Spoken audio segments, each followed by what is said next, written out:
Кажи старт. Старт. Ето го мъд флеп, как се трансформира.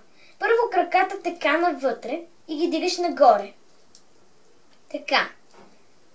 После бронята така отзад надолу. Дигаш това и отваряш двете прозорчета. Дигаш го и го въртиш така. Отваряш капака и ето това го дърпаш нагоре. Това тук, малкото беличкото. После дигаш капака така и го защипваш, защото главата на пружина ще накара това да изскочи. Така го защипваш. После въртиш това. Много е трудно. Някакви неща ще ти изскочат направо. Те оплашат. Много е трудно. Ето това ще те изскочи и ще те оплаши. Това имам предвид.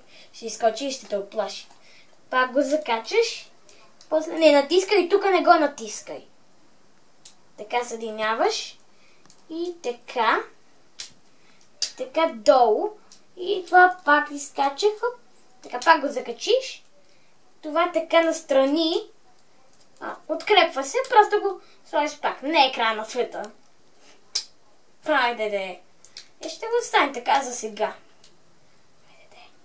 Винаги пада това и няма да се успее скоро. Следва продължение.